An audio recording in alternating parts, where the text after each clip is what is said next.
Racikan Berita 1. Bismillahirrahmanirrahim. Assalamualaikum warahmatullahi wabarakatuh.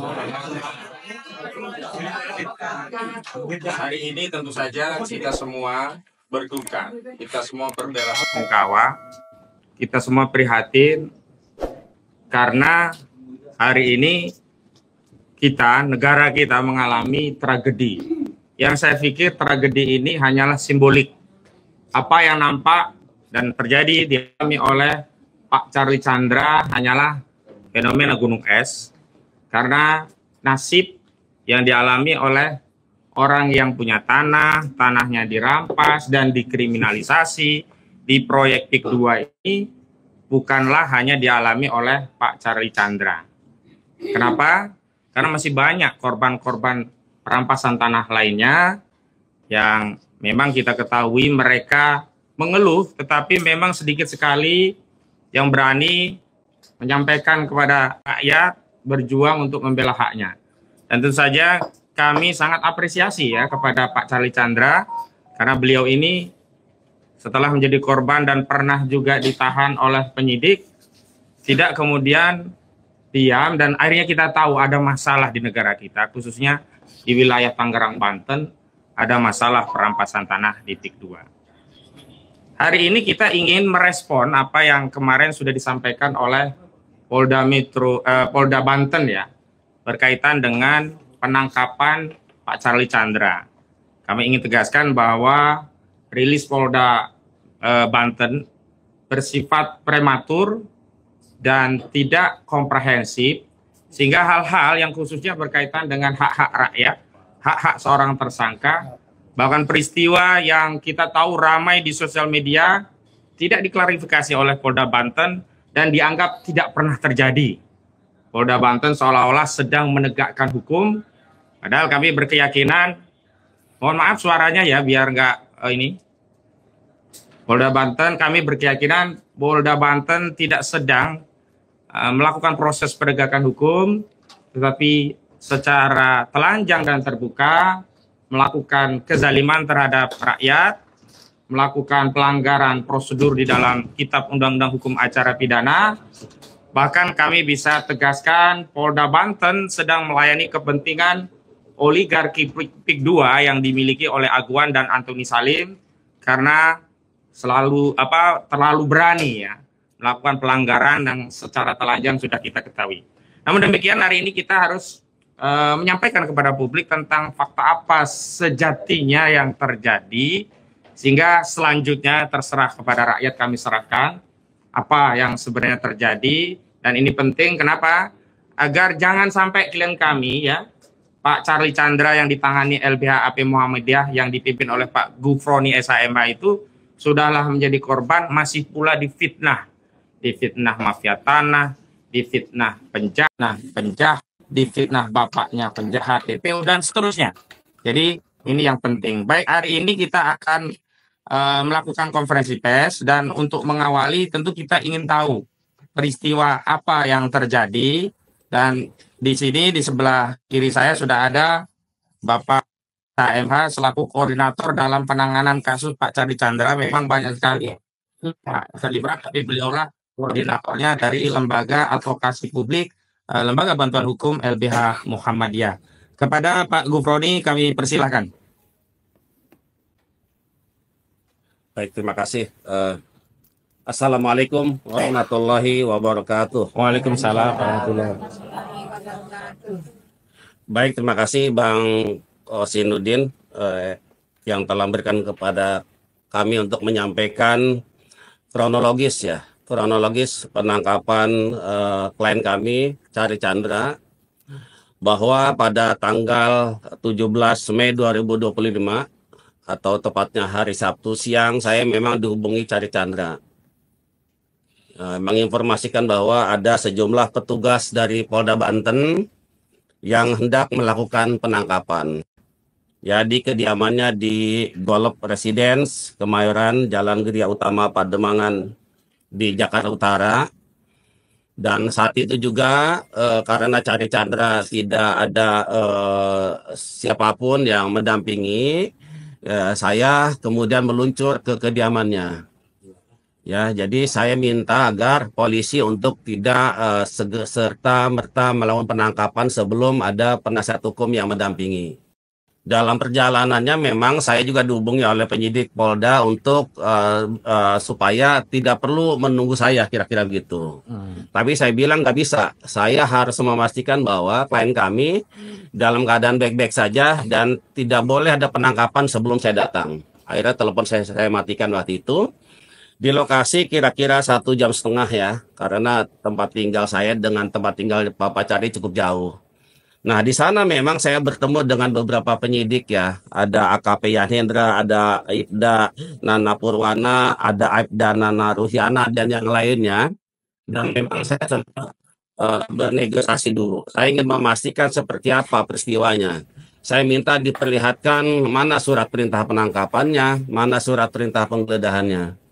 Memang ada diperlihatkan waktu itu, kemudian saya meminta izin untuk bertemu Cari Chandra.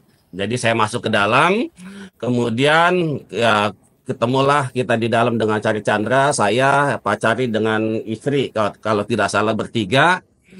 Kemudian saya mendapatkan penjelasan dari Cari Chandra dan tentu kita menyepakati bahwa memang proses penangkapan itu sebetulnya prematur ya. Tidak sebagaimana yang diatur dalam KUHP, karena pada saat itu kami dari tim kuasa hukum sebetulnya sedang menunggu jawaban atau tanggapan dari Polda Banten terkait surat permohonan yang kita layangkan sebelumnya, di mana di kami meminta agar proses pidana ini untuk sementara dihentikan, mengingat karena tim kuasa hukum Cari Chandra juga sudah mengajukan gugatan perdata secara resmi di Pengadilan Negeri Jakarta Utara. Makanya pada saat Cari Chandra diperiksa di Polda, dalam keterangannya bahwa klien kami tidak bersedia untuk diperiksa sebelum ada jawaban dari Polda yang mengabulkan atau menanggapi surat yang kita layangkan. Namun ternyata tiba-tiba di hari yang Sabtu itu ternyata sudah banyak anggota kepolisian yang kurang lebih mungkin 20 orang yang tiba-tiba berusaha untuk melakukan penangkapan. Memang telah terjadi negosiasi yang cukup alot dan panjang dan sebagaimana kita ketahui bahwa itu juga prosesnya sampai malam. Satu malam dan penyidik juga tidak berhasil untuk melakukan. Mereka menemui kita untuk kita akan tarik diri. Saya masih ingat kata-katanya. Jadi kita penyidik akan tarik diri untuk tidak melakukan penangkapan dan saya minta saya ya selaku kuasa hukum untuk menjamin bahwa Cari Chandra akan datang dalam panggilan nanti. Saya waktu itu negosiasi kalau bisa hari Selasa lah, ya jangan Senin kan gitu. Ternyata memang suratnya untuk pemeriksaan di hari Senin. Nah, proses itu ternyata tidak sebagaimana yang kita tidak sepakati. Ternyata sampai malam hari itu, sampai jam 12, kami memprediksi kemungkinan jam 24.00 sudah tarik diri. Ternyata sampai jam 1 itu masih ada anggotanya. Bahkan sebelumnya memang sempat lampu dimatikan selama 2 jam itu, sehingga kami juga tetap bertahan untuk memastikan bahwa malam itu tidak ada penangkapan. Gitu ya. Kemudian keesokannya ada intimidasi yang sebetulnya ini tidak sesuai dengan kesepakatan yang tadi malam. Ternyata mereka masih berupaya agar Cari Chandra bisa untuk ditangkap dengan modus misalnya ada dari tim kesehatan yang datang. Gitu ya, untuk diperiksa. Ini kan kami melihat bahwa ini ada modus agar Cari keluar langsung dibawa. Tapi ternyata Cari Chandra tetap bersikukuh kan gitu, kita akan nanti memenuhi panggilan dan seterusnya. Dan yang mengagetkan buat kami ternyata tindakan polisi itu sudah berlebihan. Kalau di hari pertama hari Sabtu itu sampai malam masih bisa tuh akses keluar masuk orang. Masih bisa misalnya memesan makanan. Tapi di hari selanjutnya di hari Minggu itu sudah tidak boleh lagi pesan makanan, dilarang. Kemudian tamu-tamu juga tidak boleh lagi masuk ke dalam. Bahkan ada pintu rumah, kemudian bahkan ada apa ya namanya, kondisi di mana ada orang tua istri Cari Chandra yang berusia 82 tahun dalam kondisi fisiknya yang sangat tergantung pada peralatan medis. Karena kan waktu itu dimatikan lampunya 2 jam. 2 jam listrik. Oke. Kemudian pada hari Seninnya, pada hari Senin tanggal 19 pukul 10.00 tim penasihat hukum Cari Chandra mengirimkan surat pemberitahuan ketidakhadiran ke Polda Banten, ya, yang ditujukan kepada Ditreskrimum Polda Banten, UP AKP Yan Hendra SAMH. Jadi Senin itu pagi Pak Bang Wasidudin telah mengirimkan surat untuk bahwa pada hari Senin klien kami tidak bersedia untuk diperiksa karena tidak sesuai dengan KUHP. Karena dalam ketentuan pemanggilan itu setidak-tidaknya adalah minimal 3 hari. Jadi bayangkan suratnya itu hari Minggu ya. Minggu kemudian untuk diperiksa di hari Senin. Jadi sangat waktunya sangat sedikit sekali. Kemudian Senin tanggal 19 2025 sekitar pukul 18 ya, jam 18.45. Kebetulan kami ada di Polres Jakarta Utara. Kami ditelepon oleh saudara Cari Chandra bahwa ini sudah akan ada upaya paksa gitu loh, dengan cara mulai untuk merusak pintu. Jadi diberitakan bahwa sebelumnya sudah ada banyak anggota-anggota polisi. Ini sesuatu yang di luar dugaan. Jadi benar saja bahwa pada sekitar pukul 18.45 itu petugas Polda Banten memaksa masuk rumah Cari Chandra dengan mendobrak pintu dan jendela rumah. Jadi awalnya jendela dulu dia masuk salah satu, kemudian pintu luar itu dibuka, kemudian pintu dalam juga dijebol, ditendang dengan sepatu sehingga saat itu Cari Chandra yang memang posisinya sedang berada di depan pintu yang itu kemudian langsung dibawa oleh anggota dari Polda Banten yang hanya bercelana pendek dan berkaus dan tidak mau menunggu tim penasihat hukum yang untuk mendampingi. Jadi kami datang waktu itu, Cari Chandra sudah dibawa oleh Polda Banten, ya. Jadi kami sempat mendokumentasikan waktu itu di lantai 2 ya sebagai barang bukti untuk sewaktu-waktu kita gunakan bahwa telah terjadi pengerusakan yang dilakukan oleh penyidik Polda Banten dengan cara merusak pintu dan jendela rumah. Pada malam hari itu juga sekitar pukul 6 kemudian kami meluncur ke Polda Banten. Malam hari itu juga. Ya, dan sampai di sana memang sudah ada penjagaan yang cukup ketat. Bahkan saya lihat di gerbang itu ada beberapa petugas polisi yang berseragam dan dengan memakai senjata yang cukup lengkap. Bahkan di dalam itu saya lihat ada apel malam. Saya tidak tahu apakah malam itu ada apel. Ada pasukan Brimob yang sedang apel di depan masjid di dalam Polda Banten. Kemudian kami memang diberikan masuk. Jadi kami 7 orang, kemudian kami tim PH 3 orang masuk ke dalam. Ketemulah kami dengan Direktur Kriminal Umum, Kasubdit, Wakil Direktur, dan penyidik-penyidik yang lain. Tetapi malam itu Cari Chandra sama sekali kita tidak bisa bertemu. Kami berupaya kepada Direktur agar kami bisa bertemu dengan Cari Chandra untuk memastikan kondisinya. Apakah beliau baik-baik saja? Apakah ada bekas-bekas penganiayaan dan seterusnya? Tapi selalu dikatakan bahwa kita harus taat SOP. Tidak bisa kemudian ini Cari Chandra untuk bisa bertemu dengan penasihat hukum sekalipun. Jadi harus ada jadwal kunjungan, kira-kira begitu. Jadi jadwal kunjungannya adalah hari Kamis, ya. Sehingga hal itulah kemudian kami juga tidak bisa bertemu Cari Chandra malam itu, dan kami memang diperlihatkan ada BAP tebal bahwa katakanlah ini berkasnya sudah lengkap P21 gitu ya. Bahkan diperlihatkan juga surat dari Kejaksaan Tinggi Banten yang menyatakan bahwa perkara ini sudah P21, maka ini sudah harus segera dilimpahkan. Jadi itu yang bisa kami sampaikan pada Senin malam. Kemudian Kemudian hari Selasanya kita sudah mendengar bahwa Polda Banten melaksanakan press conference, ya, dengan menghadirkan saudara Cari Chandra dengan menggunakan pakaian tahanan dan dalam keadaan di borgol. Jadi ada beberapa hal pernyataan dari Direktur Kriminal Umum yang sebetulnya itu juga sepenggal-sepenggal. Karena mereka bilang bahwa apa yang terjadi narasi di luar itu sepenggal-sepenggal. Jadi karena diputar berulang-ulang, ditayang berulang-ulang itu benar. Saya katakan apa yang disampaikan oleh Direktur Kriminal Umum itu juga sepenggal-sepenggal. Jadi tidak melihat pokok persoalan yang lebih utuh. Bahwa ada perkara pidana, oke, ada putusan, tetapi jangan lupa bahwa ada perkara perdata yang sudah inkrah. Di mana Sumita Chandra almarhum dari ayahnya Cari Chandra selaku pembeli itu dikatakan sebagai pembeli beritikat baik.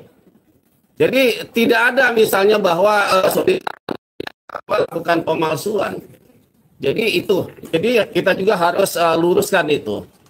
Kemudian ya hari Rabunya kami mendapat informasi bahwa Cari Chandra akan dilimpahkan ke Kejaksaan Negeri Kabupaten Tangerang atau Kejaksaan Tiga Raksa. Maka saat itu juga kami meluncur ke Polda Banten. Ya, hari Selasa siang ternyata sudah keburu dibawa. Jadi akhirnya kita tunggu di Kejaksaan Negeri Kabupaten Tangerang di Tiga Raksa dan dilakukan serah terima dari Polda Banten ke tim JPU langsung yang menangani nanti. Sudah ada tanda-tanda penyerahan segala macam. Kemudian di hari itu juga sorenya, ya, setelah dari Kejaksaan Negeri Tiga Raksa, Cari Chandra langsung dititipkan di rutan kelas 1A Tangerang atau biasa disebut dengan istilah rutan Jambe.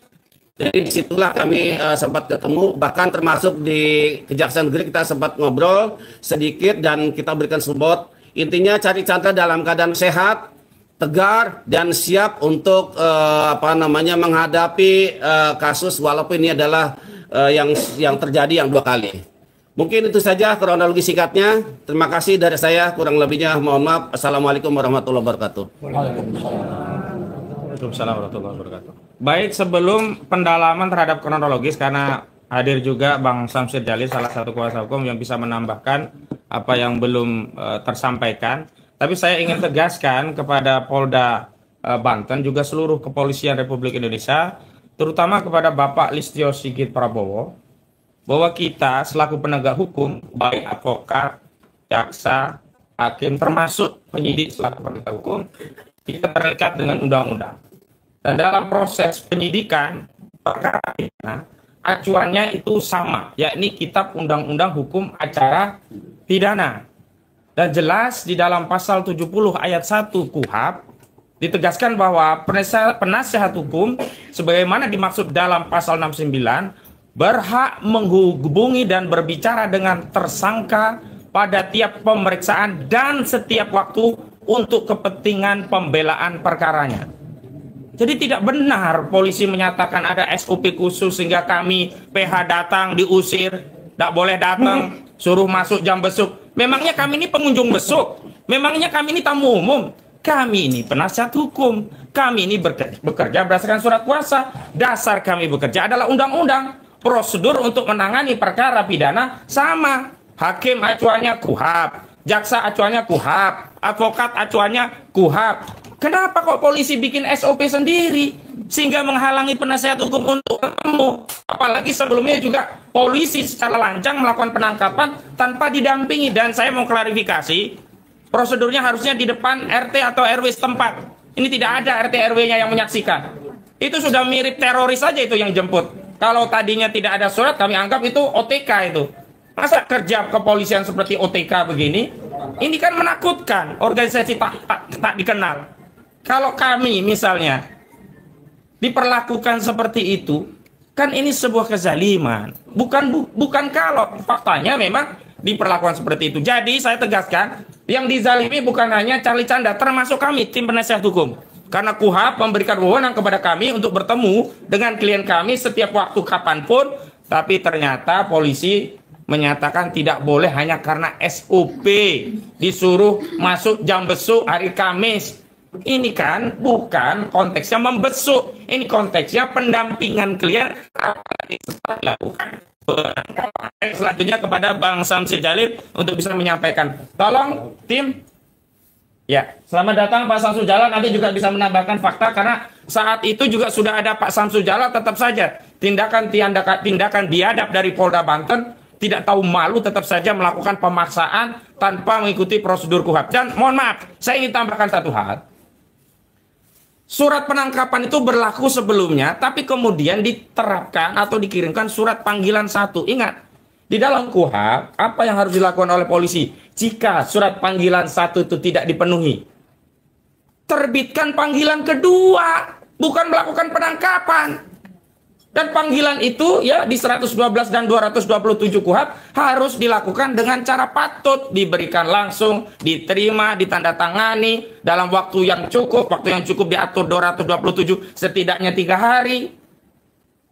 Masa tanggal panggilan tanggal 17, diserahkan 18 Mei hari Minggu, disuruh datang Senin tanggal 20 Mei. Wajar kalau saya mewakili klien menyampaikan surat tidak bisa hadir. Kenapa? Karena panggilan itu tidak sesuai prosedur KUHAP. Kenapa kami menyatakan itu? Karena masih ada mekanisme panggilan kedua sehingga kami bisa mempersiapkan klien kami dan keluarganya yang trauma dengan tindakan penyidik agar bisa datang menghadap memenuhi panggilan. Tapi alih-alih muncul panggilan kedua, Polda Banten justru melakukan penangkapan secara biadab, secara brutal, tidak mengindahkan hak asasi manusia keluarga. Bukan hanya Pak Charlie, tapi juga hak asasi keluarga. Baik, kalau gitu Pak Samsir dulu untuk menceritakan tambahannya. Oke, Assalamualaikum warahmatullahi wabarakatuh.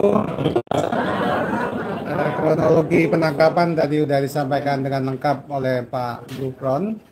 Tapi tentunya kasus Pak Charlie Chandra ini kita coba angkat dari awal untuk lahan yang seluas 8, sekian hektar.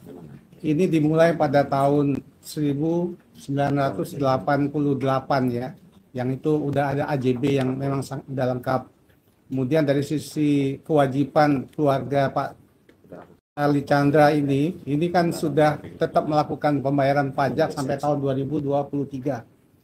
Tapi proses untuk perampasan ini itu dimulai tahun 2013. Ada bukti chatting dari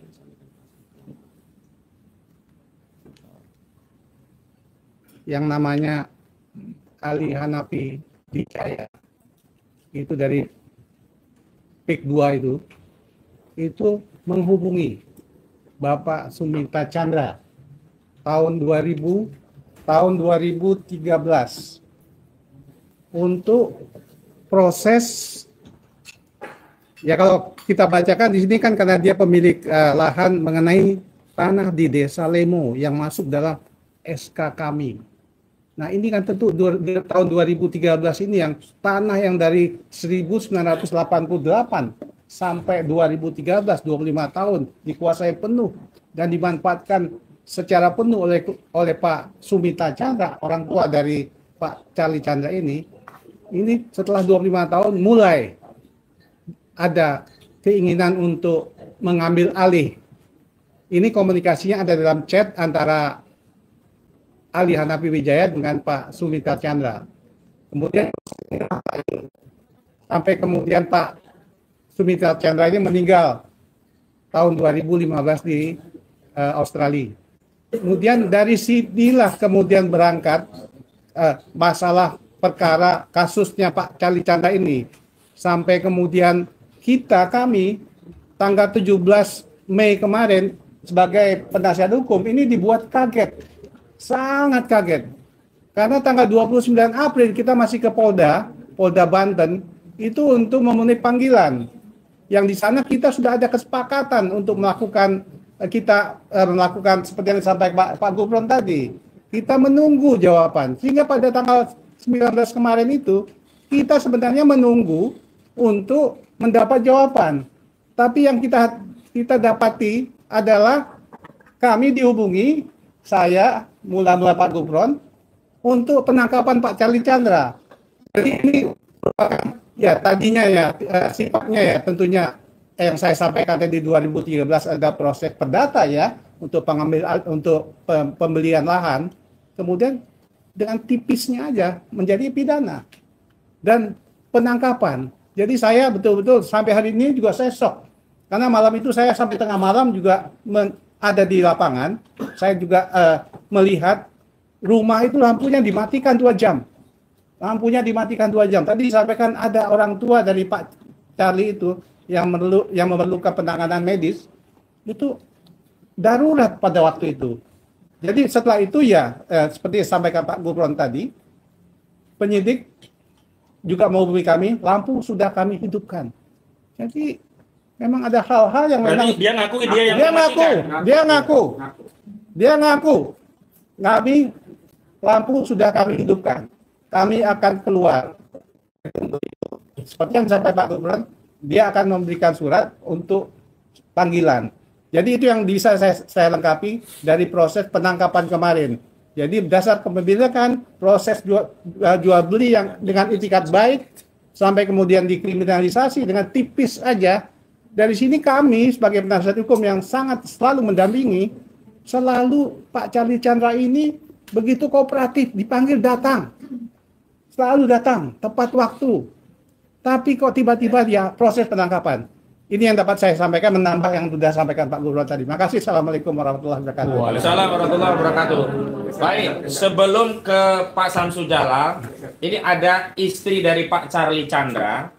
Beliau nanti akan menjelaskan apa yang dialami dan perasaan keluarga karena ada tindakan brutal dari Polda Banten. Ada Bu Elis Charlie Chandra. Di sini kita kepada Ibu dimohonkan untuk bisa bercerita, Bu, apa yang Ibu alami saat terjadi peristiwa itu.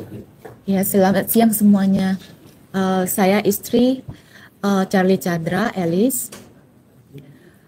Saya di sini pertama aku ingin berterima kasih untuk kepercayaan semuanya, publik, masyarakat kepada Charlie Chandra.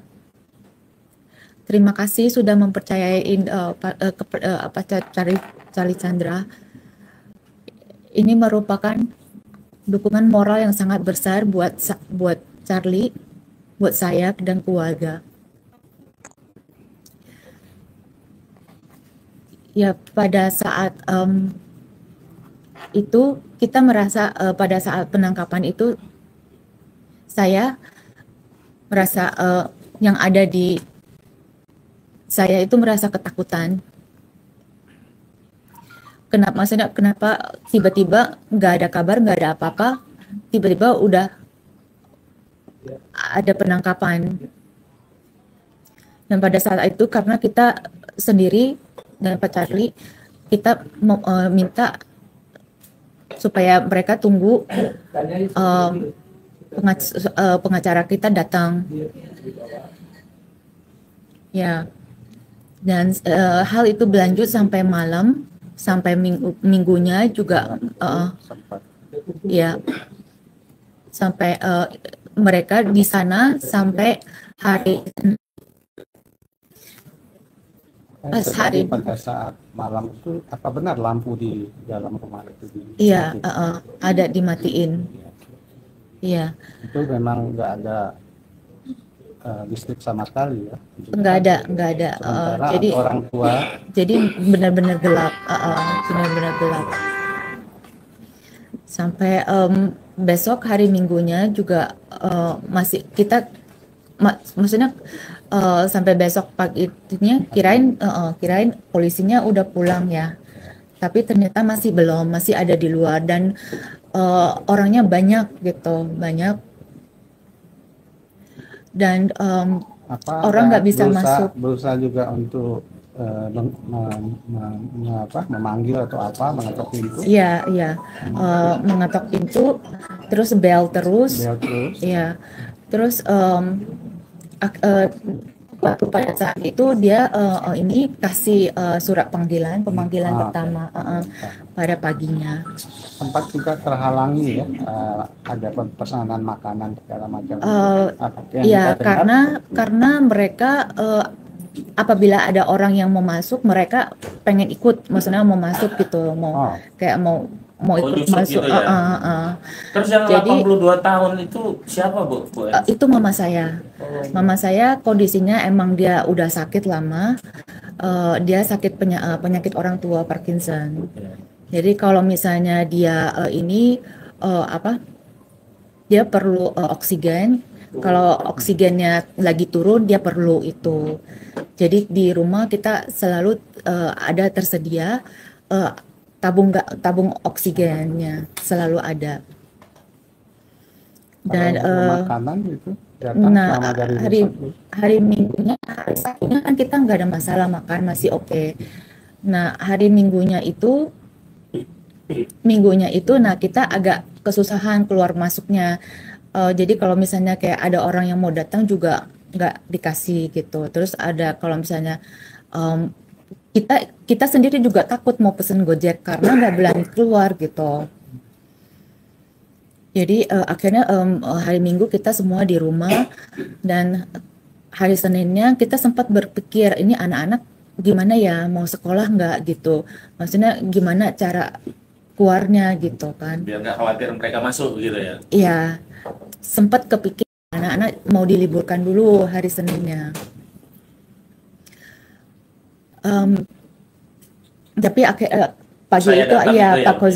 Pak Kozin datang, akhirnya anak-anak bisa sekolah, dan anak-anak hari Senin sekolah. Hari Senin kita beraktivitas seperti biasa. Nah hari aparat masih di depan, tapi mereka udah nggak berani deket-deket, maksudnya jadi kita keluar masuk bisa hari Seninnya. Jadi hari Senin anak-anak keluar masuk sekolah, les sore. Nah pas sorenya jam 6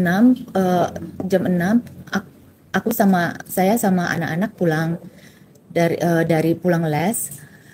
Nah dari sana aku lihat mereka banyak sekali orangnya yang berkumpul.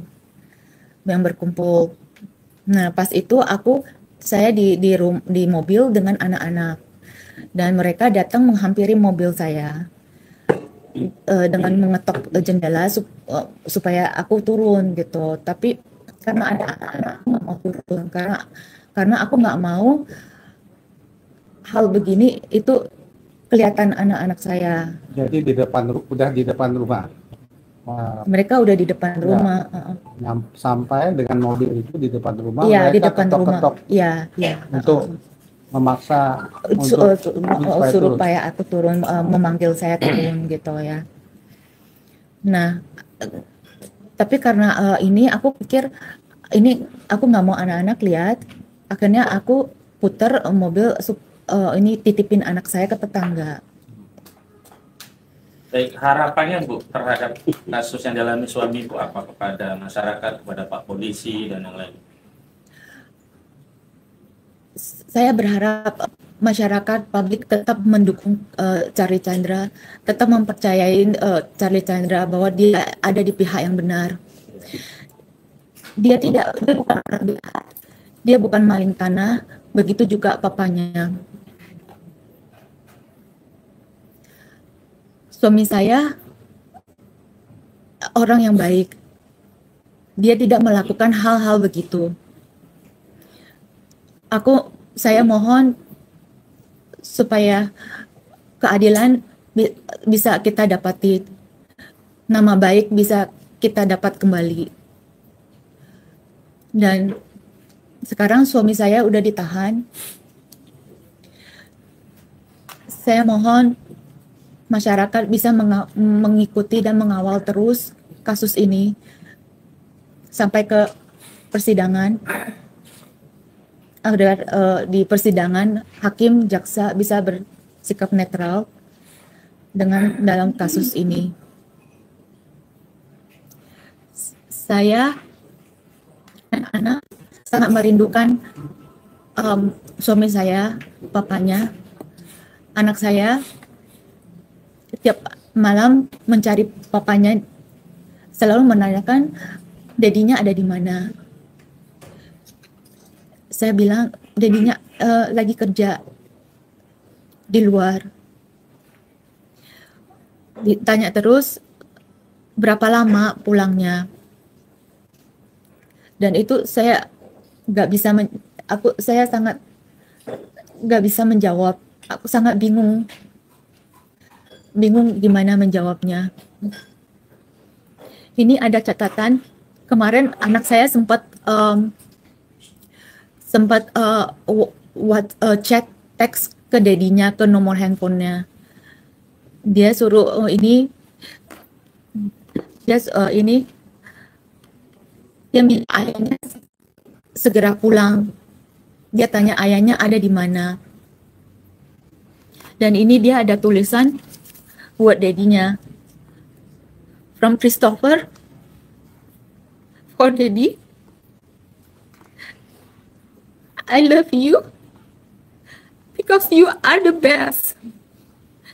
And you are hardworking.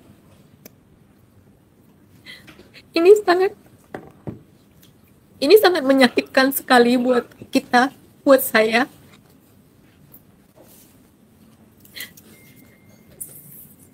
Saya berharap ini cepat selesai. Suami saya bisa segera pulang, bisa segera berkumpul dengan anak-anaknya. Saya juga bingung harus kemana, harus berharap kemana agar keadilan ini ada buat Charlie, buat keluarga saya. Aku mohon doanya agar kasus ini bisa cepat selesai dan Charlie bisa dapat keadilan dan mendapatkan kembali nama baik Charlie dan buat papanya Sumita Chandra. Terima kasih. Baik, terima kasih Bu Elis. Terima kasih Bu Elis. Kita semua tentu prihatin. Dan mohon maaf nih, saya pun jadi terbawa emosi. Ya. Nah, setiap kita ada keluarga. Ketika kita mendengar seorang anak menanyakan tentang kondisi ayahnya dan dengan kepolosannya menyatakan ayahnya adalah seorang pekerja keras dan selalu mencintai ayahnya, kita sebagai ayah tentu terbayang bagaimana kalau kondisi itu terjadi pada kita. Dan kita juga sebagai ayah tentu juga punya keinginan agar bisa membersamai anak-anak kita. Baik Bu Elis yang sabar, mudah-mudahan Pak Hakim, Pak Jaksa mendengar keluhan ini sehingga bisa membantu, setidaknya bagi Pak Jaksa membantu memberikan penangguhan, Pak Hakim bisa memberi vonis yang membebaskan. Karena sekali lagi Charlie Chandra itu adalah korban. Yang jahat itu adalah Agung Sedayu. Yang jahat itu ini di majalah Gatra sudah ada jejak kelam Agung Sedayu di PIK 2. Dan perkara ini sudah dikabarkan oleh majalah Gatra, sengketa sertifikat nomor 5 Desa Limo dibongkar semua oleh majalah Gatra. Dan mohon maaf, berkasnya, putusan perdatanya itu penggugat yang menggugat Pak Sumita Chandra itu sudah ditolak sampai kasasi, dan dalam pertimbangan kasasi ditegaskan saat itu pengadilan tingginya masih di Bandung karena masih Jawa Barat, belum bisa jadi Banten. Ini kasus sudah lama sebenarnya. Itu ditegaskan kasasi ditolak dan dipertimbangkan bahwa Pak Sumita Chandra itu adalah pemilik sah sertifikat nomor 5 di Desa Limo ini. Dan kita tahu modus operandi Agung Sedayu Group dalam melakukan perampasan tanah itu selalu menggunakan person lain, mengurus dengan, saya tidak sebut oknum BPN, orang-orang BPN. Sama seperti kasus pagar laut, orang-orang BPN yang kemudian dijadikan sarana untuk merampas tanah rakyat. Bukan hanya rakyat pribumi, non pribumi pun dimakan oleh hatua ini. Ada di tengah-tengah kita mantan dan POM dan Puspom Abri ya, yang pada kejadian itu ada di TKP. Kepada Pak Maijen Purnawirawan TNI Samsul Jalal mohon berkenan untuk menyampaikan pandangannya Pak untuk memberikan pembelaan. Silakan. Bismillahirrahmanirrahim.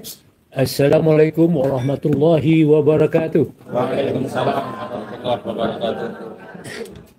Saya berterima kasih sekali hadir pada sore yang berbahagia ini bersama kawan saya peneroran juga, Pak Saididu.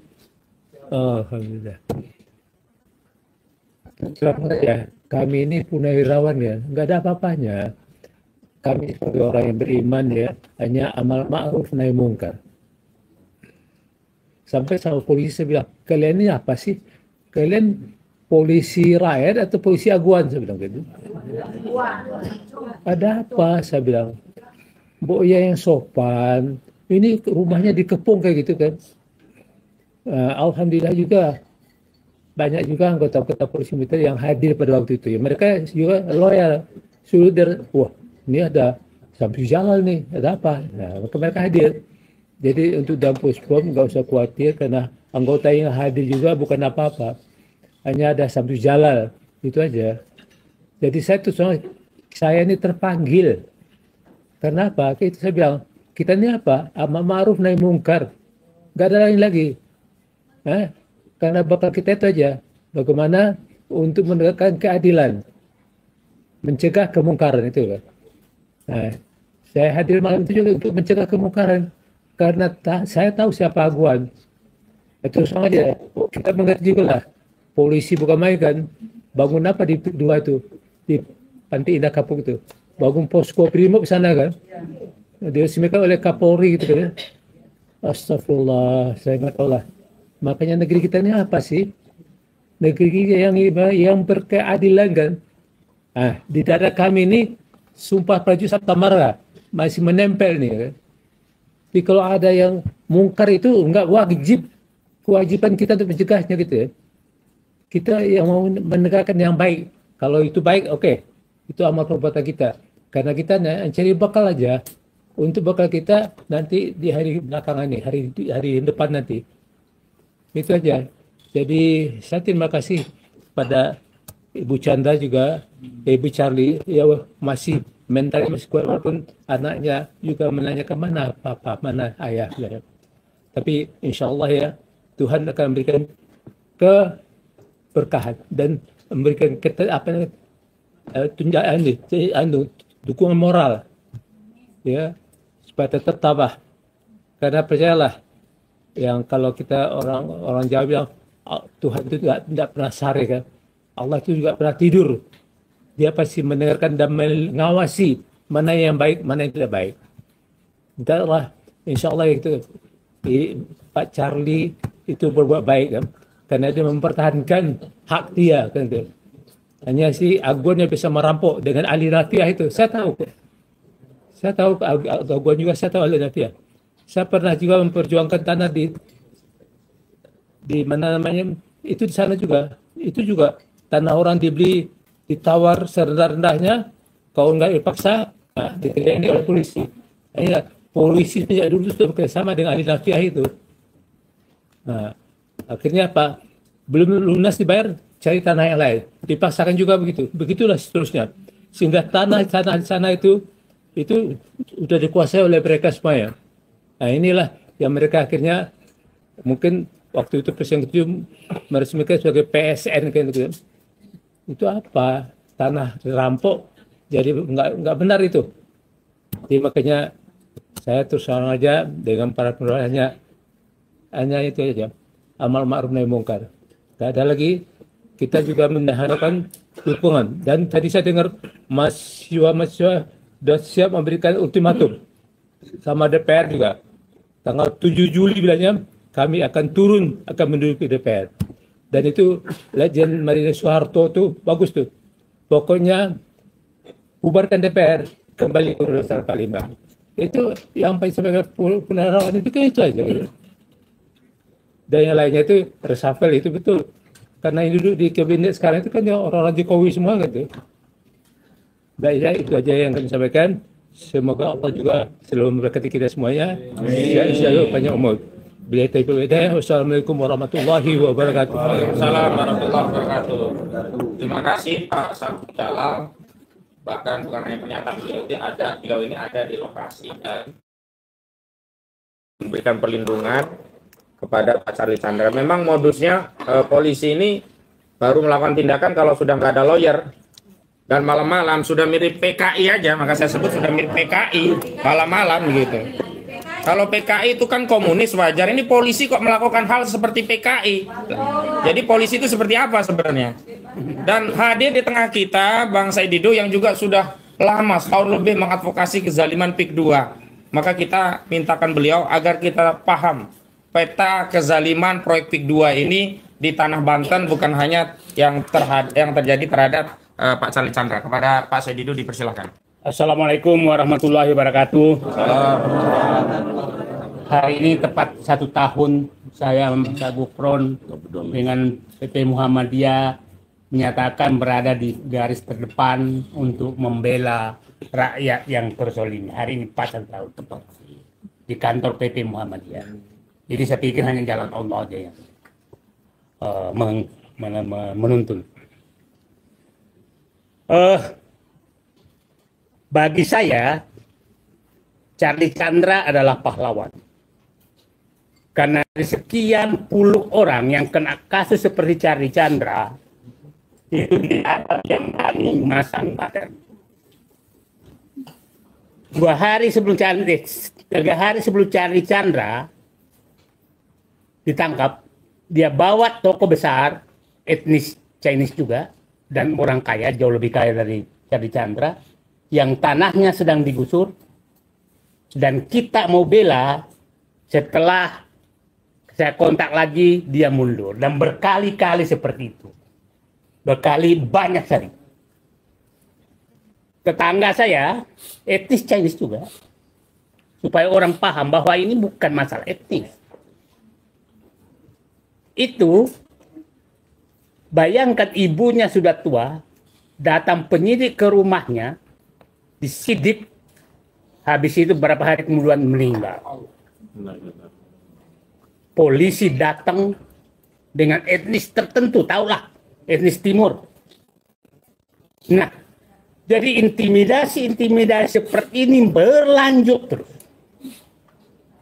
Jadi saya ingin menyatakan penangkapan Charlie Chandra itu adalah proklamasi dari PIK 2 menyatakan aku masih kuat dan kalian nggak bisa lawan saya. Itu proklamasi. Itu proklamasi bagi mereka. Jadi jangan anggap ini kasus sederhana. Ini kasus pesan PIK 2. Hai aparat, lakukan yang aku minta sekarang. Saya pikir perintah itu datang dari Aguan dan dilaksanakan. Karena mereka sekarang ini betul-betul ingin menunjukkan giginya bahwa Charlie Chandra saja yang pemberani, aku masih bisa hadapi. Dan ingat, penyidik yang muncul terus hanya satu. Siapa namanya? AKP Hendra. Itu satu, dan itu juga yang melakukan hal yang sama di berbagai kasus yang dikriminalisasi. Orang itu juga. Jadi, mohon publik paham, penangkapan Charlie Chandra adalah proklamasi PIK 2 bahwa jangan coba-coba lawan saya karena polisi masih di tangan saya. Itu saya pikir pesannya. Jadi jangan terlalu banyak kasus hukum. Nah, saya berharap dengan terbukanya di pengadilan nanti itu kita buka semua apa yang terjadi. Ada 2 tokoh besar yang sekarang juga melakukan yang hal sama. Ada yang dipenjarakan suami istri, nggak usah saya sebutkan namanya. Suami istri dipenjarakan, itu bekas teman Aguan. Dan hampir semua bekas yang dekat berhubungan dengan aliran api itu dikerjakan seperti itu. Saya nanti cerita tentang rakyat yang hadapi. Ini sengaja saya buka ke publik supaya ini kita harus melawan, nggak ada yang lain. Nah, itu 2 orang, tahu nggak sekarang dikeluarkan dengan baru bisa bicara 2026. Ya, saya nggak perlu menyebutkan namanya. Banyak sekali, ada masih di penjara sekarang. Ada sekali di penjara sekarang. Nah, Inilah yang terjadi sebenarnya. Nah, saya ingin menjelaskan apa sih kasus ini bisa terjadi sehingga seakan-akan mereka betul-betul berkuasa. Begini proses yang terjadi. Ini kita harus buka, Pak. Saya terima kasih kepada orang-orang yang hadir di sini yang benar-benar jiwa ikhlas berjuangnya sudah melebihi dari manusia. Saya tahu Pak Gufroni 24 jam, Pak Ahmad Sair 24 jam. Kami semua 24 jam mengikuti. Tidak ada kecuali panggilan mengusir oligarki dari Indonesia yang merampas rakyat. Tidak ada jalan lain. Nah, begini, jadi kepada seluruh kenapa sih mereka bisa melakukan? Ini sebenarnya kasus PIK 2 itu dimulai dari RUTEW dan RUTR 2011 yang ditetapkan oleh Gubernur dan Bupati Tangerang. Kita tahu siapa Bupati Tangerang saat itu yang turun-temurun. Ahmad Jami. Oke? Nah, bekerja sama dengan PIK 2. Sehingga apa yang terjadi? Diberikanlah izin prinsip kepada PIK 2. Kepada wilayah itu.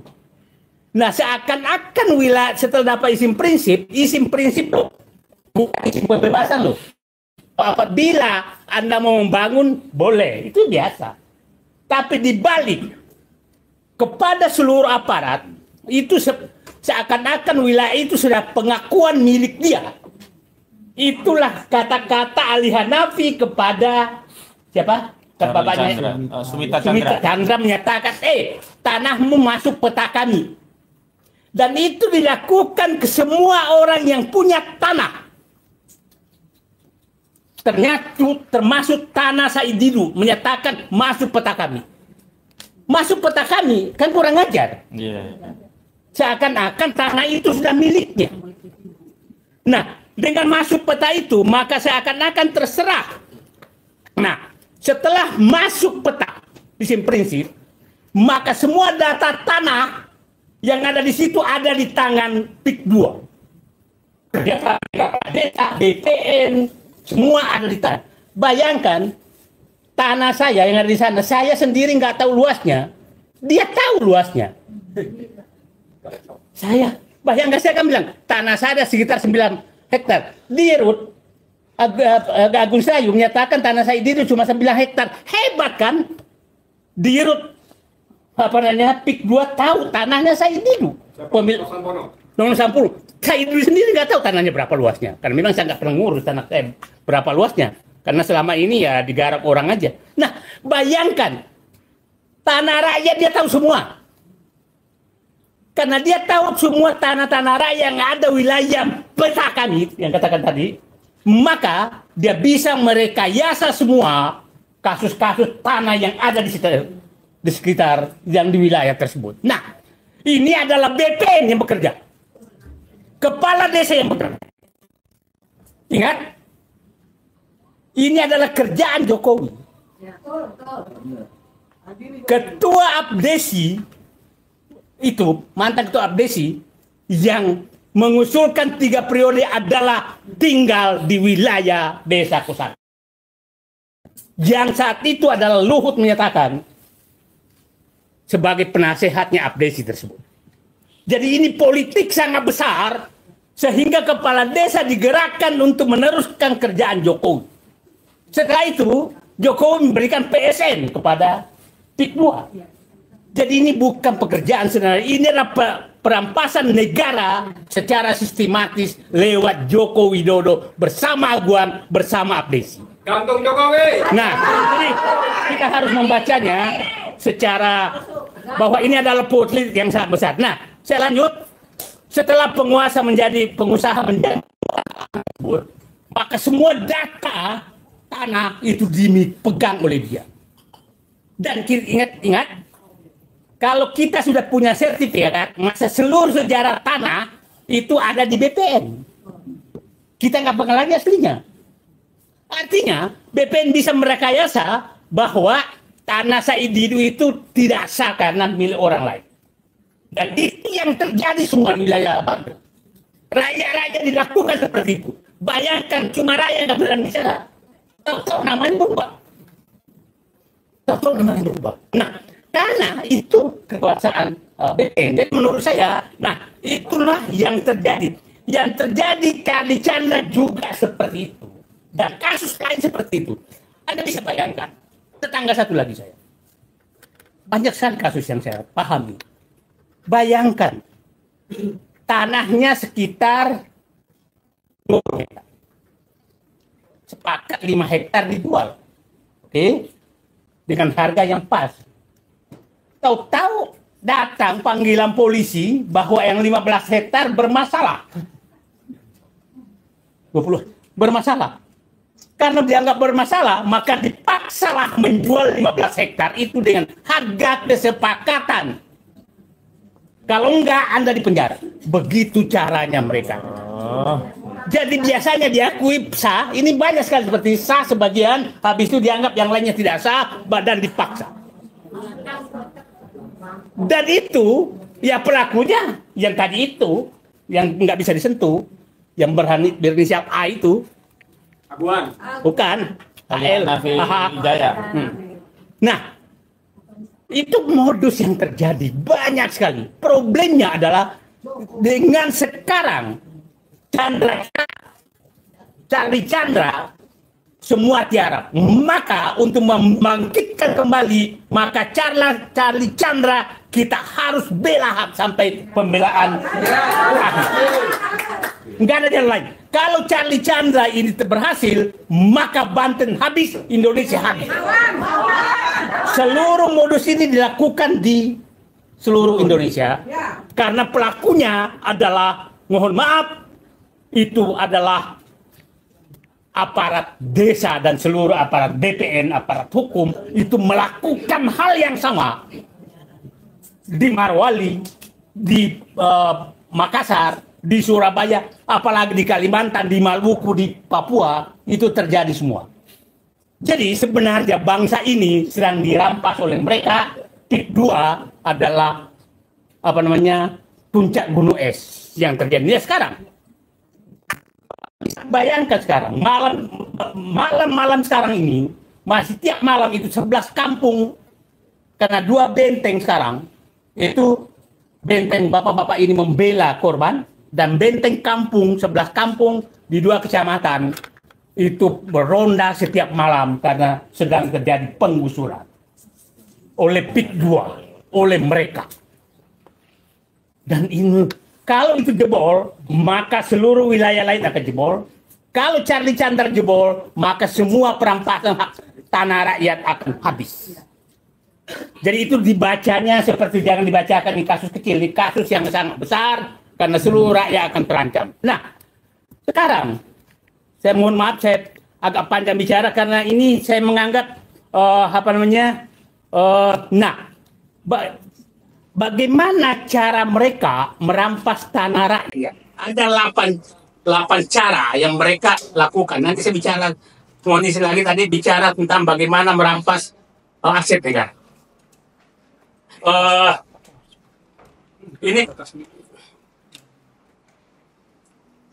Nah, ini 8 modus pengambilan paksa oleh PIK 2. 1, dipaksa jual saat di rumah sakit diatur oleh oknum aparat, notaris, dan pengembang. Datang ke rumah sakit. Tidak sedikit orang yang sedang sakit itu dilakukan hal yang sama, termasuk Pak Fuad, ini kan dibikin isu seakan-akan melarikan diri, padahal belum tersangka. Kok melarikan diri? Dan kita tahu pengacara yang dapat karpet merah terus sejak zaman Jokowi, kita tahu siapa dia. Dia laporkan semut pun, maka semut itu jangankan orang, semua aja ditangkap. Dan itu tidak lebih dari 24 jam semua ditangkap. Jadi jangan ada bisa membantah bahwa aparat pernah dibawa kendali aguan. Karena pengacara PIK 2 laporkan semut pun semutnya ditangkap. Itu betapa arogannya mereka. Nanti nggak usah lah ulama apalagi. Oke, yang kedua, dipaksa jual di kantor aparat dengan ancaman bahwa surat tanahnya palsu dan tumpang tindih. Ini modus kedua, dan ini terjadi. Yang ketiga, dipaksa jual tanah dengan bahwa surat tanahnya palsu atau tumpang tindih. Itu yang kedua. Yang ketiga, dipaksa jual di penjara atau di tahanan dengan alasan pemalsuan surat. Ini terjadi Chandra. Ini kan negosiasi bahwa udahlah, akui aja, jual aja. Jadi bayangkan, nah ini kasus pertama yang ingkrah sekarang, supaya publik paham. Bukan kasus kedua. Nah, dipaksa, kan lucu. Ini perlu publik paham. Di Banten, siapapun berperkara tanah yang menang adalah aguan. Lucu. Nah, saudara berperkara, kalau siapa menang, aguan yang ngambil tanahnya. Berperkasi ada dengan tetangganya, aguan yang ngambil tanahnya. Lucu, yang berperkara orang lain tapi yang ngambil aguan. Terus negara apa ini? Ya, kalau kasus Charlie Chandra bertentangan dengan siapa pembeli tanah itu, apa namanya? Yang mengakui, ya kalau dia menang yang dia dong, kenapa aguan yang dapat? Kasus kuat juga begitu, kasus macam-macam begitu. Jadi semua orang berperkara, Anda berperkara dengan iblis pun di wilayah PIK 2, itu yang menang adalah aguan. Tanahnya diambil aguan. Aparat hukum harus mendengar ini, bahwa ini tidak masuk akal. Saudara berperkara karena dibelosok aguan, tapi tanahnya kalau siapa yang menang, kalau kalah maka tanah masuk ke PIK 2. Ini logika mana? Harusnya tanahnya pindah ke saudaranya dong, bukan pindah ke aguan dong. Nah, ini logika mana gitu nih? Ini mohon maaf karena saya bukan orang hukum maka berpikir liar aja, karena memang menghadapi orang liar harus kita berpikir liar juga. Nah, jadi sekarang sebenarnya semua perkara tanah di PIK 2, apapun perkaranya, itu yang menang aguan. Terus negara ini menggelarai. Oke. Yang keempat, dipaksa jual di kantor pengembang dan disaksikan oleh aparat dengan ancaman bahwa ada masalah surat tanah. Ini kasus Chandra Charlie juga demikian, kasusnya seperti itu. Bayangkan Chandra Charlie Chandra datang ke kantor PIK 2, aparat polisi ada di sana. Polisi siapa itu? Ini ada di sana dan penyidiknya. Ini negara apa? Gitu loh. Nah, dipaksa oleh aparat desa dengan surat tanah tumpang tindih. Ini aparat desa, ingat di desa ya, di desa itu dirik yang banyak. Dan itu betul di tangan desa. Dan ingat, semua kepala desa di wilayah Banten itu sudah betul-betul ujung tombak daripada PIK 2. Nah, jadi ya tadi saya katakan, Ketua Abdesi Nasional itu yang mengusulkan Jokowi 3 periode. Itu kepala desa Kosambi. Dan siapa di belakangnya? Artinya, negara ini memang Jokowi mengambil alih lewat aguan dengan menggunakan seluruh perangkat yang ada. Ketujuh, dipaksa jual dengan alasan harus dibebaskan karena PSN. Ini yang dipakai pada saat PSN, padahal PSN-nya hanya di 1.700 hektar, 50 hektar.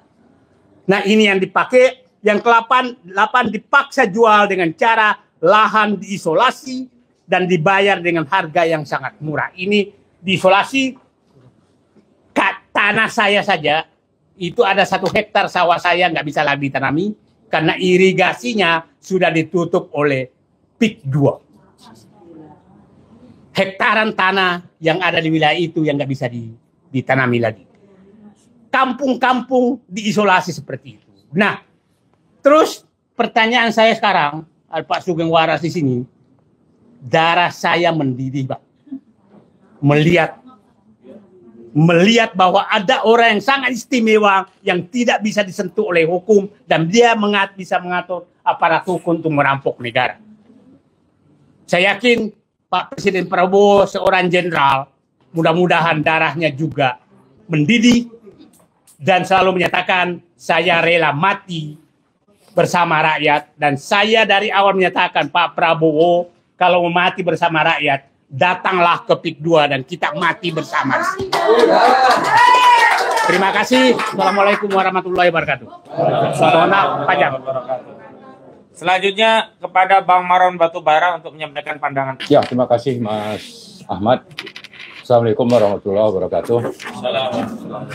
Ada beberapa hal yang ingin saya sampaikan. Pertama, tentu saja kita ingin mengucapkan rasa keprihatinan yang mendalam atas musibah yang dialami oleh sahabat kita, yaitu Pak Cari Chandra, termasuk juga sekaligus memberikan apresiasi yang tinggi atas keberanian beliau bersikap seperti tadi sudah disebut Pak Said, ada puluhan orang yang mengalami hal yang sama, tapi justru hanya beliaulah yang berani untuk bersikap. Bersikap untuk apa? Bersikap untuk melawan kezoliman, untuk mempertahankan hak. Jadi ada faktor bahwa haknya dizolimi. Oleh siapa? Oleh rezim. Siapa rezimnya? Rezimnya adalah rezim oligarki hitam yang melakukan kejahatan state corporate crime. Jadi kalau kita sebut-sebut tadi polisi, Polda Banten misalnya, lalu ada nama tadi yang disebut sebagai Yan Hendra, maka ini hanya operator lapangan, ya, operator lapangan, karena di atas itu pasti ada Kapolda, ada Kapolri. Kapolri kalau dulu bosnya itu adalah Joko Widodo, ya, Joko Widodo. Jadi kalau kita lihat siapa sebetulnya pelaku state corporate crime ini, maka kita urutlah dari atas sampai ke bawah, sampai ke polisi yang hanya jadi kacung-kacung gitu. Ini yang sedang kita hadapi. Kemudian yang kedua, perlu kita ingatkan bahwa di bawah rezim oligarki itu yang namanya hukum, keadilan, hak asasi manusia itu sudah diinjak-injak, ya, sehingga seperti apapun kita berusaha, kalau memang mereka merasa bahwa pendekatan otoritarisme, kemudian pendekatan politik kekuasaan, lalu dukungan dana yang sangat kuat dari oligarki, maka semuanya akan bisa dikalahkan. Nah, karena itu saya kira kita harus bangkit. Bangkitnya seperti apa? Ya, rakyat harus melawan seperti yang sudah ditunjukkan oleh Pak Charlie Chandra. Karena itulah mari kita siap-siap untuk bergabung bersama, ya, kita akan menunjukkan perlawanan kepada rezim oligarki hitam ini yang melakukan pendekatan politik kekuasaan secara otoriter menggunakan uang dan juga aparat negara agar ini bisa berhenti seperti yang disebutkan Pak Said Didu tadi. Nah, bagaimana supaya bisa berhenti? Maka kita mengingatkan, selain tadi mengajak rakyat, kita mengingatkan pertama itu adalah DPR, ya. DPR ini memang pimpinan partainya bisa saja menikmati banyak kenikmatan logistik dari aguan. Maka kita ingin menyadarkan mereka bahwa kezoliman ini sudah di depan mata dan mengancam kelangsungan NKRI, mengancam kelangsungan eksistensi dari NKRI, karena yang akan berdaulat itu adalah negara PIK 2 misalnya, atau negara PIK 1, atau di mana saja oligarki hitam itu punya lahan atau kekuasaan, maka di sana mereka lah yang berkuasa.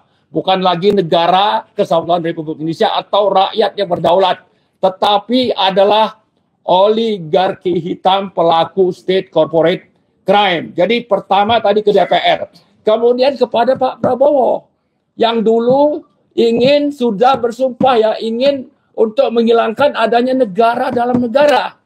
Faktanya meskipun presiden sudah berganti lebih dari 6 bulan, mereka merasa aman. Kenapa? Karena tidak ada upaya yang serius dari Pak Prabowo dan menteri-menterinya untuk menghentikan kejahatan mereka ini. Tidak ada upaya yang serius.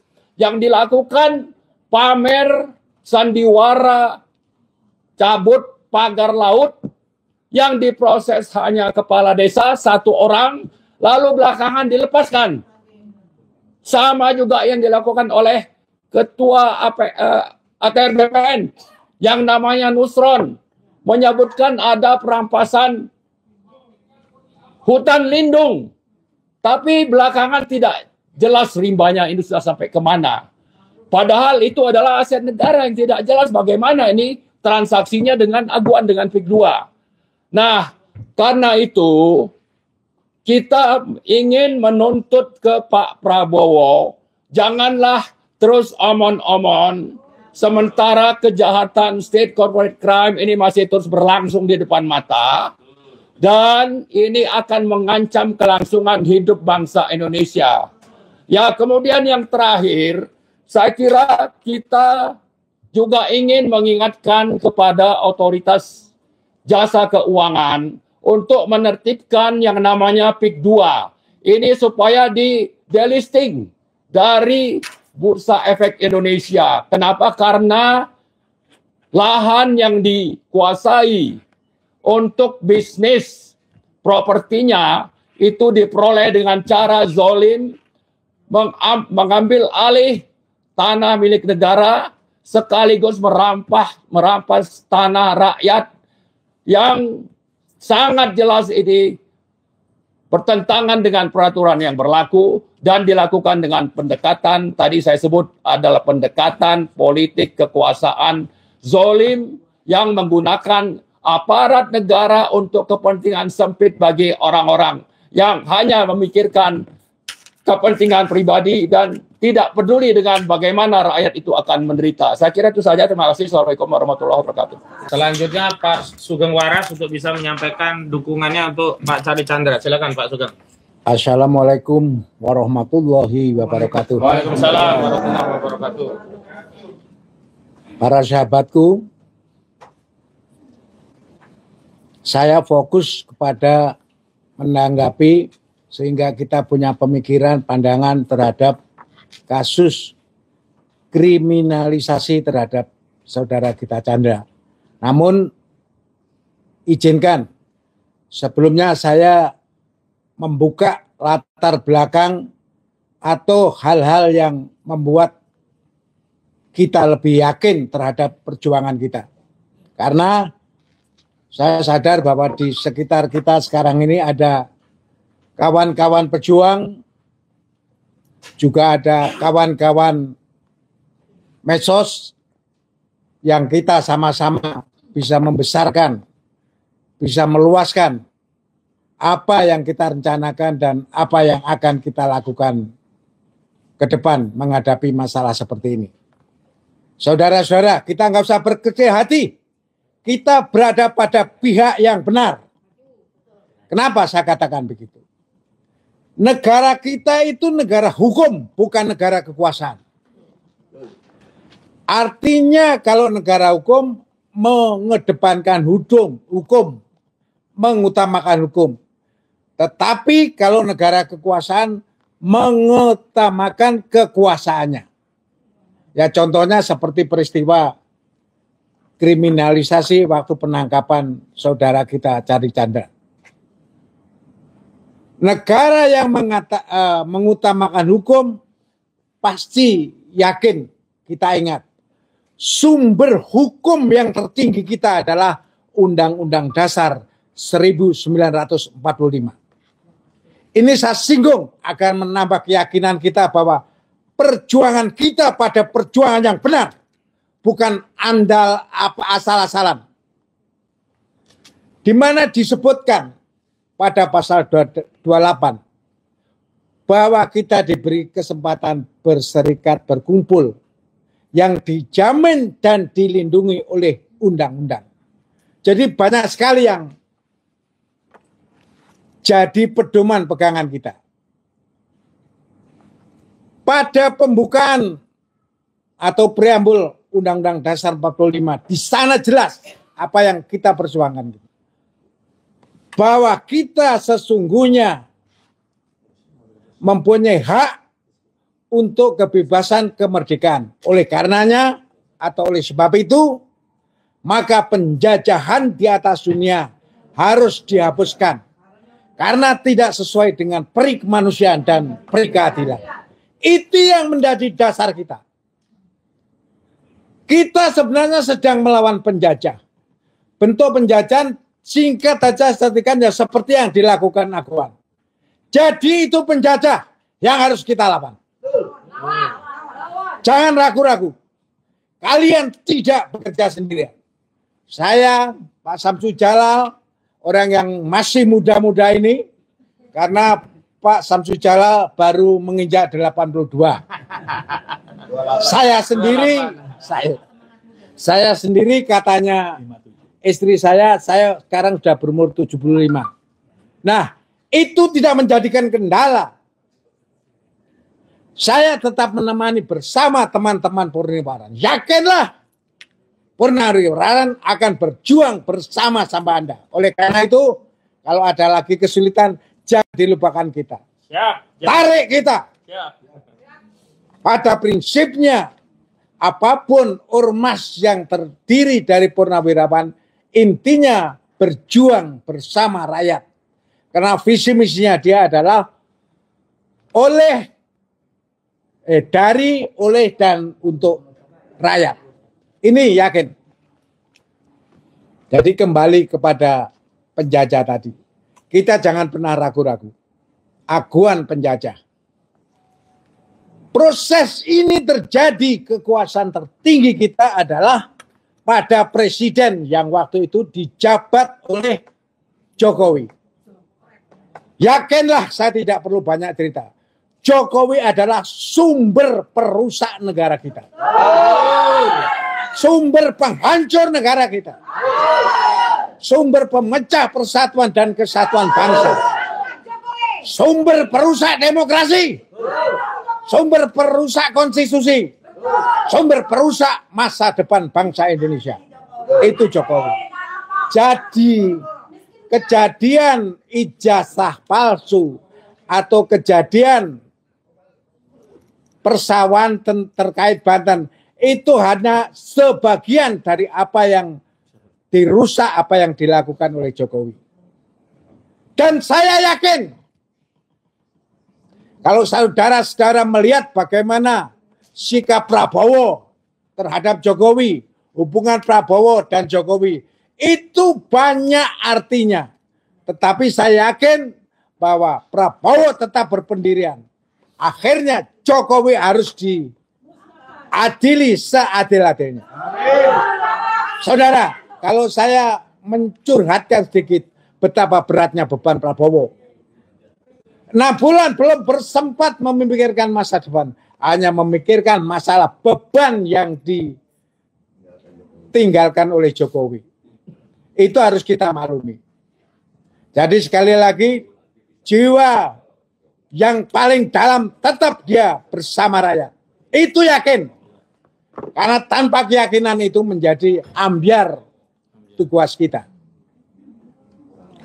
Saudara, saya langsung menuju kepada terkait penangkapan Charlie Chandra. Saya ikuti lewat televisi, saya ikuti lewat YouTube apa yang dilakukan oleh mereka anggota polisi dan Pak Kojinuddin termasuk Pak Gufroni. Saya ikuti seksama. Di situ saya mengelus dada. Sebenarnya polisi itu adalah pengabdi dalam rangka pemberian perlindungan, pengamanan, dan pelayanan terhadap rakyat. Kemudian ada tambahan penegakan hukum. Nah ini yang bikin rusak. Karena buktinya polisi tidak bisa melakukan berpedoman pada konstitusi yang ada. Seperti disinggung oleh Saudara Kojinuddin. Kita itu punya konstitusi masing-masing. Polisi berdasarkan landasannya. Hakim, pengacara, advokat, jaksa, termasuk militer, semua ada kendalinya masing-masing. Tetapi seperti kita ketahui apa yang dilakukan polisi, tidak perlu saya ulang-ulang, itu adalah semacam bentuk penjahat. Brutal. Tidak memberi hak-hak yang harus dimiliki oleh rakyat. Makanya waktu itu Pak Kojinuddin sudah sering menyampaikan, peganglah namanya prosedur atau protap atau SOP. Adanya pemanggilan pertama, ada kedua dan ketiga. Jadi tidak ada pemanggilan pertama langsung ditangkap, dikriminalisasi semacam itu. Oleh karena saya sebagai purnawirawan mengingatkan kepada teman-teman saya polisi. Marilah kita berani mengoreksi diri. Itu salah. Tapi jangan salah. Bahwa polisi tetap ada, TNI tetap ada, maka sinerginitas ini kalau kita dengan baik, dengan tujuan baik, dengan cara yang baik, akan menjadi baik negara kita. Tetapi teman-teman polisi harus akui, banyak masalah-masalah, banyak peristiwa-peristiwa di mana-mana. Apakah di Kalimantan Timur, apakah di Sumatera Utara, apakah di Surabaya, termasuk di Jawa Barat ini. Oleh karena terakhir saya mengharapkan, memohon kepada Bapak Prabowo. Pak Prabowo, Bapak harus tegas dan cepat. Kita rakyat banyak yang mengeluh, banyak menderita. Jangan hanya senyum-senyum saja. Tidak. Bapak harus turun tangan. Atasi polisimu. Kalau memang polisi berasal dari kepalanya, copot kepalanya. Masih banyak orang yang baik, orang yang lebih baik daripada ini. Karena pada dasarnya semua peristiwa yang terjadi di negara kita adalah menjadi beban, menjadi tanggung jawab Bapak sebagai kepala negara. Maju mundur negara tergantung Bapak. Cepat selesai tidaknya perkara tergantung Bapak. Makanya sering saya katakan, kebetulan Bapak ada hubungan dengan presiden kita yang terdahulu, Pak Soeharto. Kalau waktu itu Pak Soeharto berhasil menumbangkan PKI, kita semua rakyat mengharap, insya Allah Bapak Prabowo berhasil menumbangkan oligarki. Oligarki, ada oligarki kuning dan hitam. Banyak sekali menteri-menteri Bapak ini yang harus disingkirkan. Saya tidak ragu-ragu. Jadi apa yang disampaikan 8 tuntutan dari Purnawan itu tidak main-main. Itu serius. Mohon Bapak tanggapi dengan serius. Jadi sekali lagi pemajulan terhadap Gibran bukan kita karena emosional, tetapi karena kita rasional. Kita berpikir tentang proses dan hasil pemilu tanpa mengurangi rasa hormat, tanpa mengurangi Bapak. Kita tetap menuntut Gibran harus dimakzulkan. Demikian sekali lagi saya simpulkan tentang kriminalisasi terhadap saudara kita Chandra. Polisi harus berjiwa besar, mau mengoreksi diri. Sekian, assalamualaikum warahmatullahi wabarakatuh. Waalaikumsalam warahmatullahi wabarakatuh. Yang tidak waras itu hari ini adalah polisi kita, aparat kita, termasuk pejabat-pejabat kita yang tidak peduli dengan penderitaan rakyat. Hari ini PIK 2 sudah menderita sebegitu rupa, tapi seolah-olah tidak ada negara hadir di tengah-tengah kita. Tidak ada aparat yang mau peduli, pejabat yang mau peduli. sampai presiden pun tidak berkata sepatah kata pun untuk membela rakyatnya yang dulu memilih dirinya, yang melegitimasi dia sebagai penguasa. Selanjutnya ada dari UI Watch, silakan Pak Heru. Oke, berdiri saja Pak Heru. Oke. Ya. Bismillahirrahmanirrahim. Assalamualaikum warahmatullahi wabarakatuh. Salam. Pada hari ini kita semua sedang mengkritisi sikap, langkah, dan tindakan dari Polri yang benar-benar membuat kita prihatin dan malu sekali. Betul?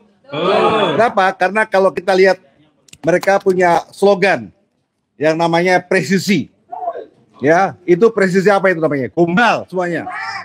Karena di situ mereka bilang mereka akan berkeadilan. Tapi faktanya mereka melakukan hal yang di luar dan melanggar slogan. Artinya di sini dari pihak Polri sendiri juga harus introspeksi dan Propam juga harus melihat seperti ini. Apakah kalian membiarkan saja? Dan Kapolri juga harus, kalau memang Kapolri-nya benar, maka dia harus sadar. Tapi kalau tidak benar, maka kita betul seperti Pak Sugeng tadi, kita ingatkan Presiden agar segera mengganti Kapolri. Demikian, terima kasih. Wassalamualaikum warahmatullahi wabarakatuh. Waalaikumsalam warahmatullahi wabarakatuh. Baik, walaupun negara seperti tidak hadir, tapi alhamdulillah kami bersyukur telah hadir di tengah kita Pak Gufroni yang memang secara resmi mewakili dari LBHP Muhammadiyah, satu-satunya ormas yang mengadvokasi kasus PIK 2. Kita beri aplaus kepada Muhammadiyah. Ya. Kita beri doa dan dukungan kepada Persyarikatan Muhammadiyah, mudah-mudahan bisa konsisten di jalur dakwah amar ma'ruf nahi mungkar. Sekali lagi kita berikan tepuk tangan kepada LBHP Muhammadiyah. Baik.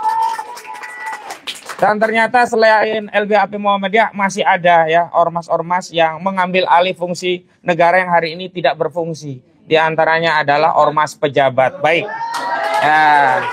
Terakhir kepada ormas pejabat untuk menyampaikannya Ustaz TK Jaya. Silakan, Ustaz. Assalamualaikum warahmatullahi wabarakatuh.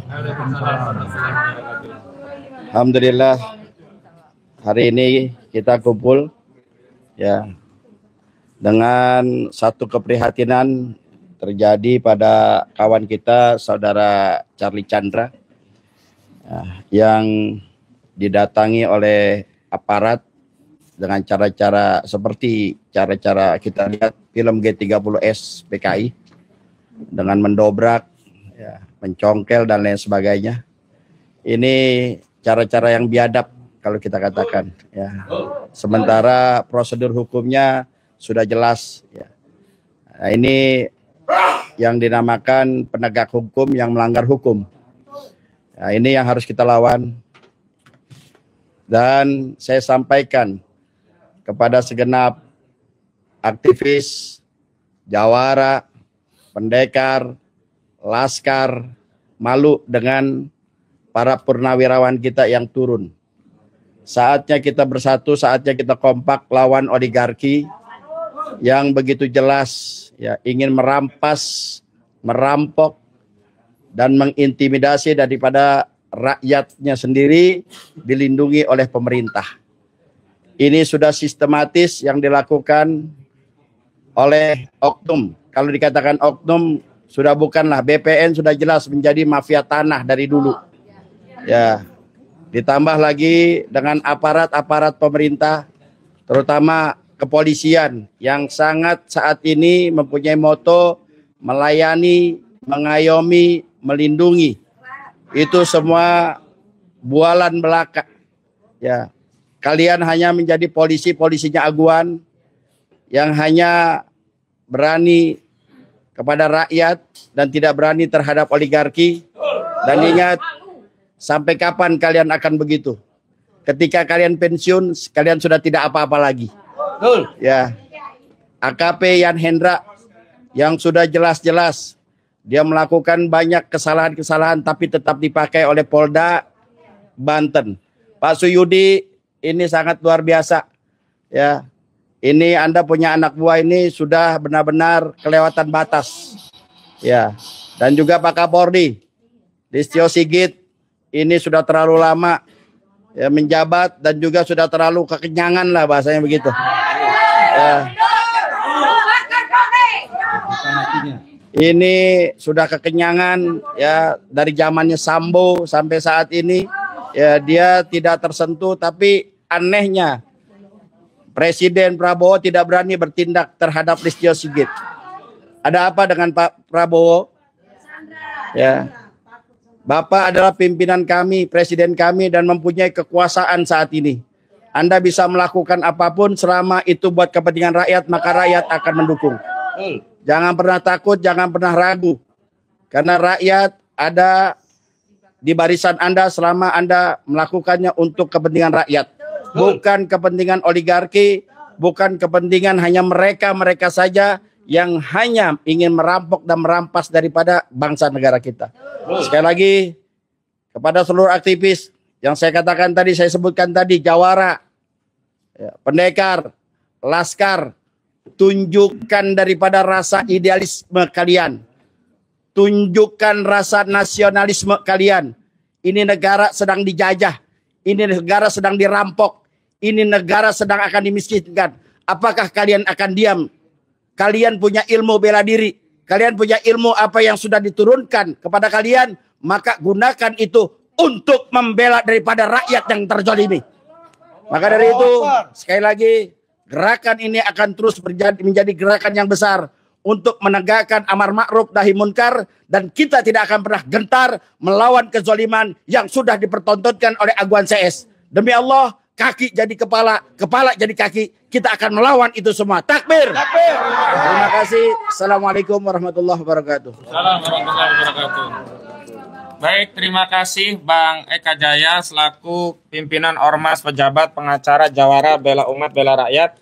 Sebenarnya masih ada satu, yakni Aliansi Rakyat Menggugat, tapi karena waktu dan tadi ketuanya Bu Menu Ulandari mencukupkan karena sudah cukup yang lainnya. Tapi sekali lagi tepuk tangan buat Aliansi Rakyat Menggugat. Ya. Dan terakhir akan saya bacakan pernyataan hukum. Mohon yang di belakang bisa berdiri biar bisa terlihat. Nah, yang baris depan ini tetap duduk. Baik. Ya. Oh ya, yang baris ini biar duduk aja. Nggak apa-apa. Yang baris tiga yang lainnya saja ya yang berdiri. Baik. Kita mulai ya. Baik. Apakah kamera sudah siap dari tadi? Memang sudah siap ya? Baik.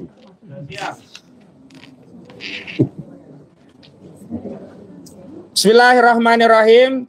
Pernyataan hukum. Tolak kriminalisasi Charlie Chandra. Selamatkan rakyat Banten dari kezaliman proyek PIK 2 milik Aguan dan Antoni Salim. Sehubungan dengan adanya upaya paksa berupa penangkapan yang dilakukan secara brutal, melabrak aturan dan melanggar hak asasi Charlie Chandra untuk melayani kepentingan oligarki PIK 2 milik Aguan dan Antoni Salim, yang dilakukan oleh petugas Polda Banten pada Senin 19 Mei 2025. Kami tim penasehat hukum Charlie Chandra bersama sejumlah tokoh aktivis purnawirawan dan aktivis lainnya menyampaikan pernyataan hukum sebagai berikut. Pertama, petugas Polda Banten telah melakukan penangkapan secara brutal berupa pengepungan dan intimidasi di kediaman Charlie Chandra hingga malam hari, melarang GrabFood, mengirimkan pesanan ke rumah, menggedor-gedor pintu rumah, menyorot lampu silau ke arah rumah, menaiki tangga balkon untuk berusaha masuk, mematikan listrik hingga 2 jam dengan mengabaikan di dalam rumah ada istri, keluarga, anak-anak kecil yang butuh AC, sejumlah ART, hingga orang tua istri Charlie Chandra yang berusia 82 tahun dalam kondisi fisiknya sangat tergantung pada peralatan medis yang membutuhkan suplai listrik 24 jam, dan puncaknya mendobrak pintu dan jendela rumah, membawa paksa Charlie Chandra yang hanya bercelana pendek dan berkaus tanpa mau menunggu tim penasehat hukum untuk mendampingi. Teriakan histeris istri dan anak-anaknya tidak dihiraukan. Kedua, petugas Polda Banten telah melakukan pelanggaran prosedur hukum acara dalam penyidikan perkara pidana sebagaimana diatur dalam Kitab Undang-Undang Hukum Acara Pidana. Mengingat Polda Banten telah mengirimkan surat panggilan 1 nomor SPGL garing 1747 garing Romawi 5 garing Res titik 19 garing 2025 garing Ditreskrimum Polda Banten tanggal 17 Mei 2025 Tindakan lanjutan dalam prosedur hukum acara setelah penerbitan surat panggilan 1 adalah menerbitkan surat panggilan 2, bukan malah melakukan penangkapan secara brutal dan melabrak aturan KUHAP. Ketiga, petugas Polda Banten telah melakukan pelanggaran hukum acara dan hak asasi manusia dalam penyidikan perkara pidana, menghalangi penasihat hukum untuk menemui Charlie Chandra saat penangkapan dengan mengabaikan ketentuan pasal 69 KUHAP junto pasal 70 ayat 1 KUHAP dan mengabaikan hak asasi Charlie Chandra sebagai anak manusia dengan mengabaikan ketentuan pasal 5 ayat 1, pasal 6D, pasal 11 ayat 1 dan pasal 16 ayat 2 Peraturan Kepala Kepolisian Negara Republik Indonesia nomor 8 tahun 2009 tentang implementasi prinsip dan standar hak asasi manusia dalam penyelenggaraan tugas kepolisian negara Republik Indonesia. Keempat, petugas Polda Banten telah bekerja hanya berorientasi untuk melayani kepentingan oligarki PIK II milik Agwan dan Antoni Salim. Mengingat pelapor PT Mandiri Bangun Makmur atau Agung Sedayu Group telah menguasai fisik tanah milik Charlie Chandra dan dijadikan kawasan industri properti Pantai Indah Kapuk II. Modus kriminalisasi oleh polisi untuk melayani kepentingan PIK II jamak dilakukan kepada pemilik tanah di Banten yang menolak melepaskan haknya kepada oligarki PIK II. Karena itu, kami meminta negara hadir dan segera mengevaluasi kinerja institusi kepolisian agar bekerja sesuai aturan. Kami juga menuntut agar negara segera menghentikan proyek PIK II agar tak ada lagi rakyat selaku pemilik tanah menjadi korban kerakusan oligarki PIK II seperti yang dialami Charlie Chandra. Negara tidak boleh kalah dengan Agwan dan Antoni Salim. Demikian pernyataan disampaikan Jakarta 22 Mei 2025 tertanda Tim Penasehat Hukum Charlie Chandra. Takbir! Takbir! Takbir! Assalamualaikum warahmatullahi wabarakatuh.